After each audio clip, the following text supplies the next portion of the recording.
everyone, and welcome to another installment of the Life Wellness Series video interviews with our healthcare professionals. Today, I have the honor of interviewing Ms. Monica Kahio, who is a holistic healthcare professional.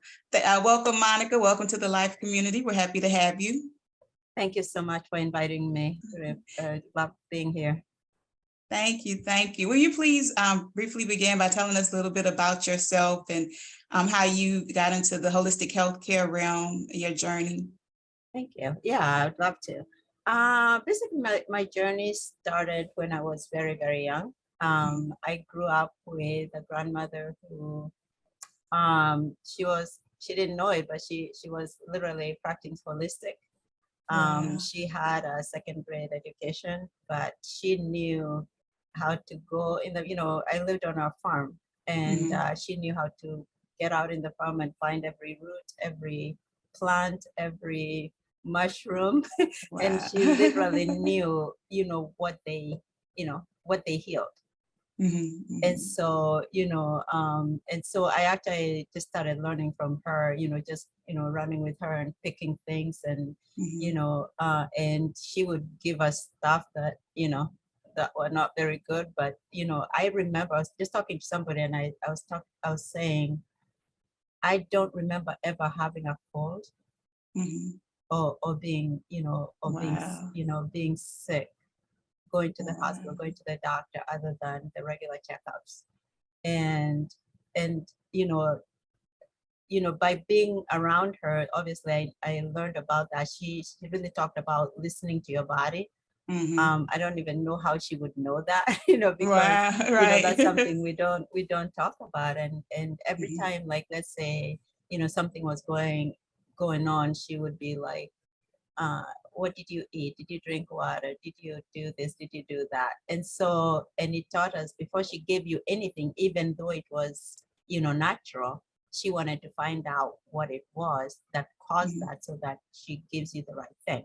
Wow. And so, yeah, and so I started learning about listening to my body, and it sort of took off from there, because every time, like, if, let's say, I felt like a headache coming, I would ask myself, oh, have I drank water today?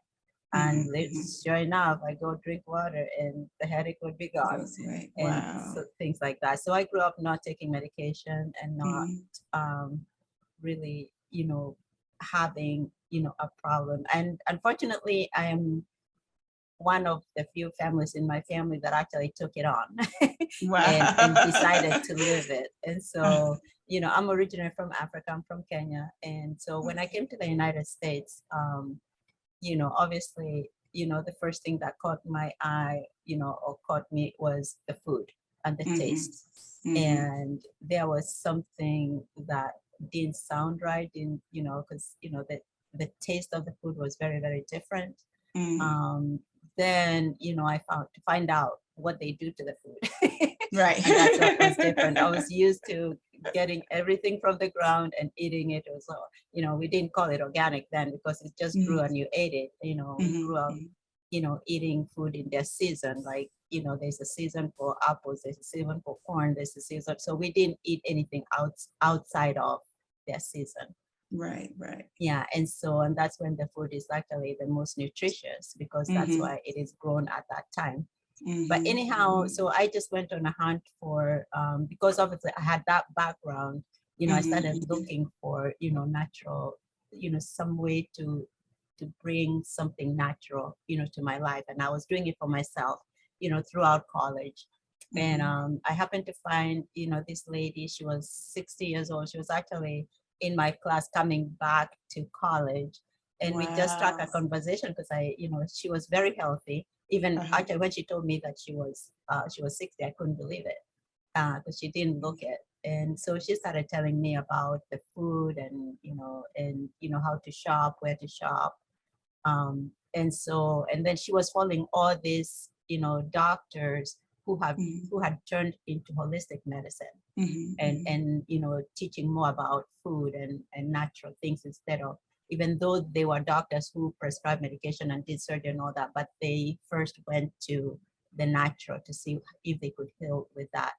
And so I started following them and studying, and it's just an interest of mine. And Right. then, after graduating college, I moved to Georgia, and I started developing allergies. Oh, And yeah. I tried everything that I knew to heal them. And obviously, they don't come on all at once. As you start with the sniffles and then this and that, and then next year it gets worse and worse. But so for 3 years, it just kept getting worse and worse, and whatever I was trying wasn't working. I tried naturopaths, I tried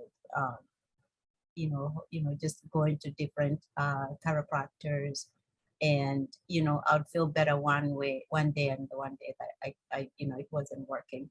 But anyhow, I ended up finding something that actually helped me.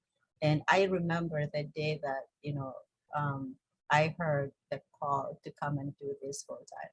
Wow. Because through my studies, I found out how many people suffer from allergies and asthma. And they are the most prescribed medication in the medical field. Wow. I didn't know They are that. the most misdiagnosed in the medical field. And so I just felt this call of God, to just start to teach people how to eliminate. Because what happens is, you're taking all this medication and you're going back home where all these toxins are. So that's why it's a cycle. You don't heal when you are still steeped into the chemicals. And so that's how I started my journey. And then I was like, oh, while you're doing that, you need to heal your body as well. So I had the nutrition part for myself, and I was like, I think I need to be certified with this so I can put them together. And so that's how I ended up going to a nutrition school. The nutrition school I went to it was absolutely amazing for me because it had everything that I was looking for to put the two together. They didn't just teach how to eat well. They talked about what is eating somebody before you can eat well, because there's something behind, there's a cause behind everything that was going, especially when we look at America, the way the diseases, the things and things is that it comes from somewhere, and until you find that, your body's not going to heal. So and that's what we call we just put band-aid on everything, and then we don't heal our bodies. So that's where I started. Wow. Awesome journey. And that's a great segue into our questions for today. So our questions are today, of course, are going to focus on physical, mental, and emotional health as it pertains to holistic health. So the first question is, what is your approach to helping patients achieve balance in their physical, mental, and emotional health? Yeah. One of the things that I do is when I went to this school, they have what they call primary food. And the primary food is basically what is eating us. And so when you look at primary food, it deals with, do you have joy in your life? How are you dealing with your spirituality? Are you, what do you do with creativity? Because we were all created with these things in us, but what are we doing with them? And all of them, no matter what, they actually affect our lives. How are your finances? Your career, do you love your career? You just go to work, just for a paycheck. Do you have any kind of physical activities? Do you cook at home? Do you enjoy it? How is the environment of your home, the climate of your home? Is it a happy home? Is it and then the relations with the people that that we hang around with, and then your social life. So all these things are your primary. If those things are not working right, you can eat all you want, organic, whatever, there's still gonna be a gap because those things have to be fulfilled, because that's what is in us. Right. Yeah. Wow. Okay. Very, very interesting. Very interesting thought. So this series, as you know, this is for educators, specifically for educators. What are some of the primary foods that you think educators have to or the educators eat, or their surroundings, that what would be their primary food for educators? I would literally, I think educator, one of the, my mom was an educator, so it's absolutely something that that is top of my heart. But I think, I think it's probably the one of the very few professions that people do it because they absolutely love it. Mm-hmm. And they want to pour into, I don't know anybody that went to be a teacher because they're, because of money. Right. Right. Because we know what happens. No, right. But they just have this innate thing about teaching and pouring into kids or grown-ups or whatever, because there are different kinds of teachers. And so, I think the most important thing is, just a self-care, because when you pour out so much and you don't have anything for yourself, then it starts eating you up, and it's not getting better. There's so many stresses, with the teaching, that if you're not taking care of yourself, you're taking that and it's going to affect every area of your life. And so, just being able to, to be quiet with yourself, take some time and be quiet with yourself after a long day, just to be quiet and to, to shift through what happened in the day. What went right, what didn't go right. You can only control yourself. That's right. What you put out there is literally comes back to you. Yeah. And when you don't take care of that, it puts something in you that when you react, you're not reacting in a positive way. Yeah. Wow. And so when you take care of that just taking that time to collect your thoughts, to sit with yourself, if you're a praying person, if you're a meditating person, if you're, however you do, to just be quiet by yourself and just to shut out the world, because there's so much noise.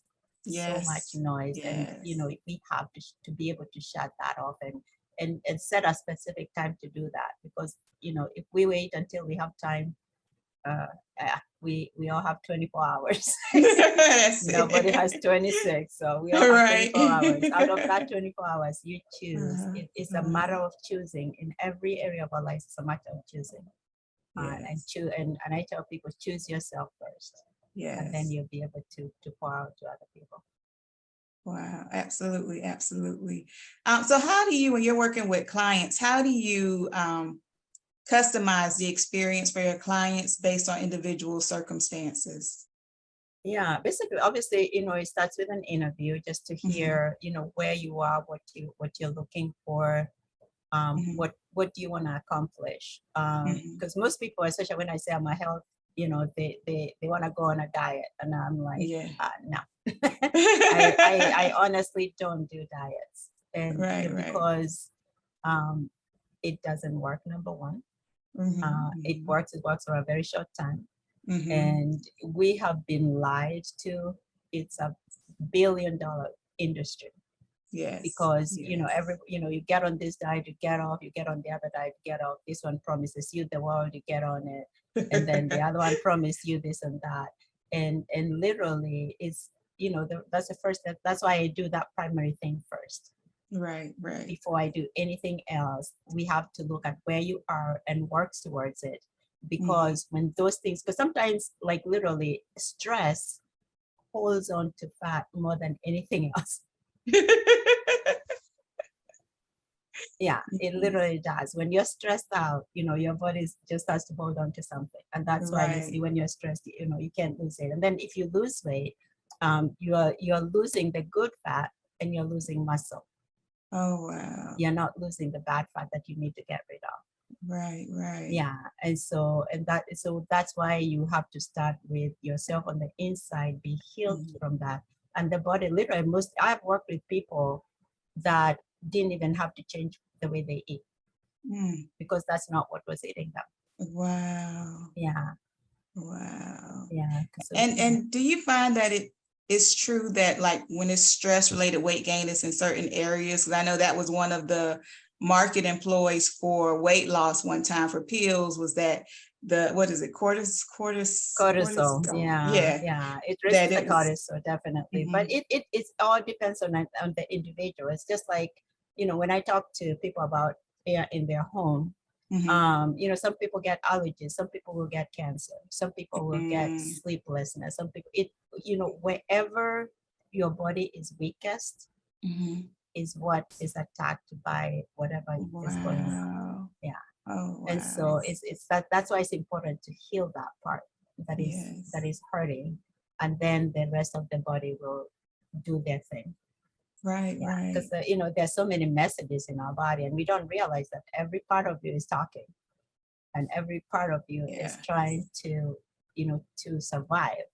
Yes. And so so it's amazing the way the body works, and we need to listen to it.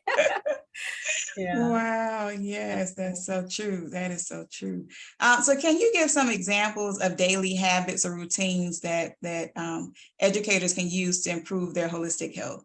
The first thing I do, obviously, is number one, the biggest thing is like I said, when you at the end of your day, taking that time to reflect on something, just taking that time to be quiet, shut everything out, and then plan. Write. I tell people, I tell, have a journal. If you don't like to write, teachers obviously love to write, so I don't think they'll have that problem. Just write down what is coming in your mind. Don't even think about it. Just write it down. What is coming in your mind? How the day went. And then you can say, hey, what did I learn from this, and how can I make it better? What did I do good that I can keep doing? Where did I fall short and I can improve? And then when you've done that, and then one of the things that really I see people struggling with is number one, shutting off their time and not setting a time to shut everything up.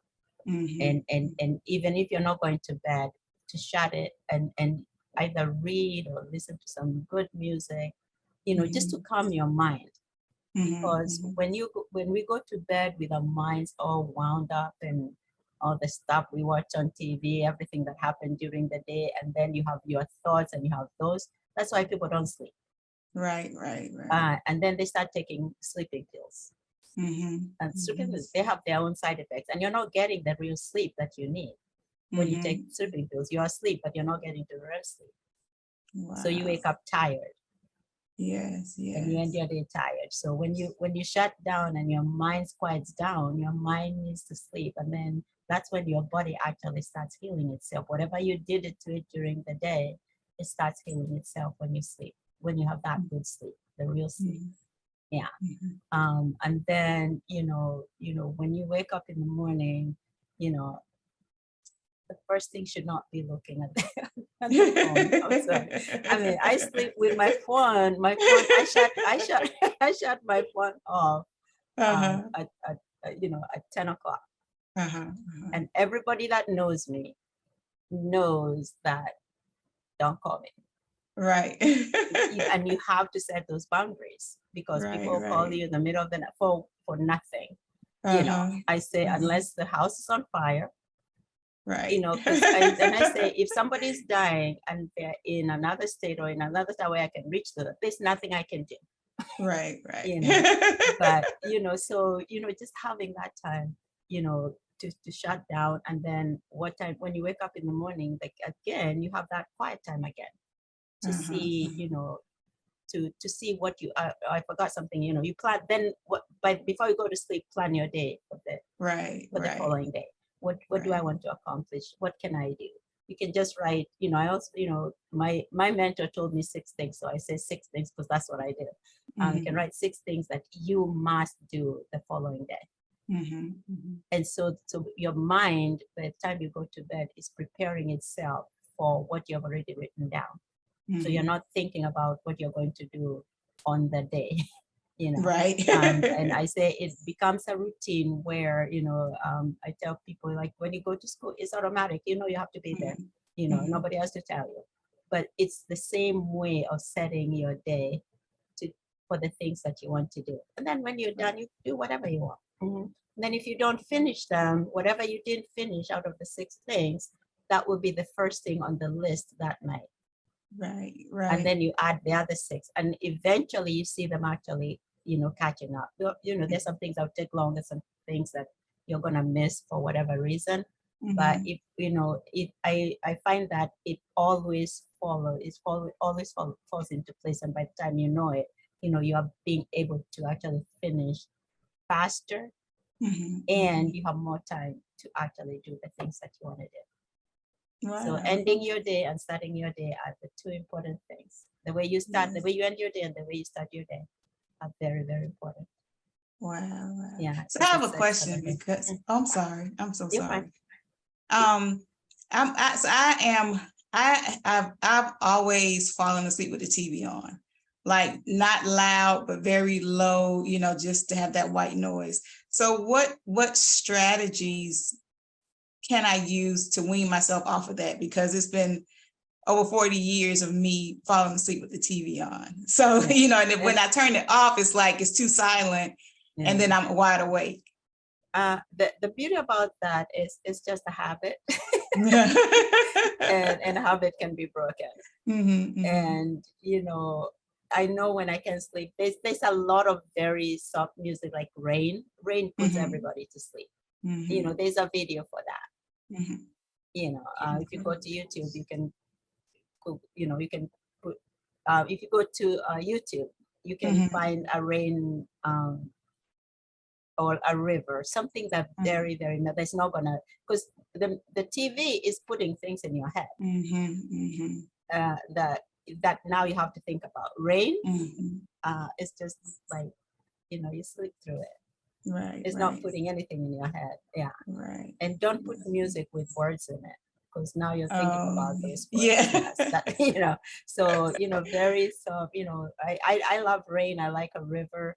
Because I don't have to think about it. You just hear like rain, and rain is very soothing. Yeah. Okay. Thank you. I'm gonna try that because I'm trying to get away from the TV at nighttime. Yeah, and then that light doesn't help you at all. Right. The light on the from the TV doesn't help. Yeah, because you even though you close your eyes, the light is still going in your eye. Oh, okay. Yeah. That is true. That's true. Yeah.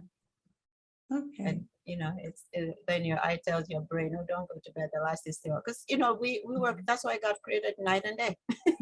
Right. It shuts down the sun so you can. Yeah. That's very true. Yeah. So that shut your eyes and let it be dark and go to sleep. Okay, I'm going to try that tonight. Yeah. The things we do, they are so simple that people don't do them. Right. They're very, very simple, but it's like we want complicated things to do. Well, it's so simple to, yeah. Yeah. Okay. So what have been some of the common outcomes that you've observed amongst your patients using your holistic approach? I know you talked about like just for those clients that actually thought that they were having issues losing weight because of their nutrition. It wasn't their nutrition at all. It was actually everything else. So what other kind of outcomes have you seen, results have you seen? One of the things, some of my favorite things is because you have time, because you planned your day, it actually frees you of a lot of things. I've seen families begin to eat together, which is so important. Yes. And everybody puts their, and you have to make it a rule. There's no phone on the table. And they'll fight you for a minute, but then they'll see, oh my goodness, we are talking again. We get to know each other again. We're telling stories. We're talking about our day. Because that's why, families don't talk anymore. And so you see somebody reacting, you think they're being rude. You don't know what happened in their day. Right. Yeah. You don't know what happened. And that's something people can talk. And especially when children, find a place to express themselves. Instead of just being told, hey, you know, I don't have time, you know, you don't necessarily say, I don't have time for that, but when you're not hearing, that's what they're hearing. Yeah. And so, you know, just seeing families come together, just seeing somebody stress level come down, and being able to say, wow, I can actually read a book and like really not read for the sake of reading, but read and enjoy. And you find that joy coming back, and you find your mind is being freed of stuff. You know, you find you enjoy your food, because we eat on the run. And that's the other thing I teach people. You know, I was very fortunate to, you know, we didn't eat fast food. We didn't, you know, we had meals. We didn't have snacks. We didn't have, you know, snacks or go on the tree and pick up fruit and eat. Yeah, you know, but we didn't have all this other stuff. And, but, you know, sit down, enjoy your meal. You know, taste it, you know, take time to chew it. You know, I mean, in nutrition, you know, you're supposed to actually chew a spoon of food 30 times. Wow. And that's why we have so much digestion issues, because we're eating, we don't know what we're eating. You know, we're eating so fast, and you know, the stomach is trying to do, whoa, stop. You know, can I take a breath? You know, but you know, take time to eat. You know, it's important. You know, if you look at, you know, I tell people, you know, if you've ever seen like a royalty table, you know, I grew up with the British system, so you know, I mean, they eat for 3 hours. Wow. Yeah. Oh, wow. So if you know, just taking that time to really sit down, enjoy your food, you know, taste whatever is in that food that you get to taste it, and you can tell what it is. Yeah. Wow. And I'm guilty of the eating on the go, because I'm always on the go, and I'm like, oh my gosh, I hate this. I hate it so much, because it's not just me eating on the go, it's my son too, because we're running from this place to that place. And so, you know, I try now to try to, you know, prepare a meal at home and then take it with us. We have to eat on the go. So at least he's eating something healthy. That's and good. Not, you know, fast food. But I am a victim of that. And I'm sure many of our educators. That's why that planning of time, you still have to put time to eat, and you know, just give yourself an hour, you know, 30 minutes, an hour, I would say an hour, so that you can actually talk and you know, because you know, like, food is good. It's kind of like, you know, I don't know, I love food, and I love to just sit with people and eat and enjoy and talk, you know, just to chat, you know. Yes. Yeah, it releases a lot of stress. Yes, it does. It does. And it's sad that an outcome of these services is our families reconnecting at the dinner table, because growing up, that was the norm. Like, families ate together, you know, and now you're right, it's not traditional anymore for families to, you know, most families eat together. Right. Yeah, it's time we bring those back. And the nice thing is it doesn't have to be every day. It would be lovely to do it every day. But if you can start even one day, then it goes to 2 days and 3 days, and you know, you start to enjoy it, and you know, you have the time to do it. Yeah, because most of the time it's like, oh, we don't have time. And I'm like, there are people doing it. They have the same 24 hours that everybody else does. And it's a choice. It's what we choose to do. Right. Yeah. So choices become very, very prevalent. Yeah. And that was powerful when you said that everything that we do in life is a choice based on a choice, which is true. We're not always mindful of that, but everything we do is based on a choice. Wow. Okay. So I have one final question. How does the holistic approach to healthcare complement the medical approach? It really does, because I think both work very well together. I know holistic health is not, you know, I can say that since COVID, I have seen it work together really well. But before, it was either holistic or medical. And and I'm like, there are things definitely you need a doctor for. You know, you need a real diagnosis of what is going on.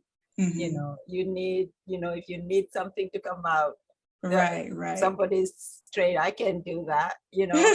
Right. You know, there's somebody who is trained to do that. And some things, you know, if you have something that is not supposed to be in your body, it needs to come out. So you go to that doctor. But then there's also the, you know, before I think, and when you do that, obviously you have to take medication because of everything that is involved.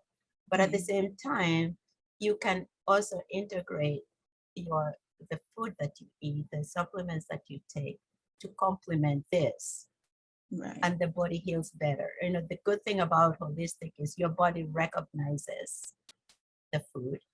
It recognizes, you know, the water. It recognizes all these things that before medicine were there. Right. Yeah, you know, and so anything living is recognized by the body.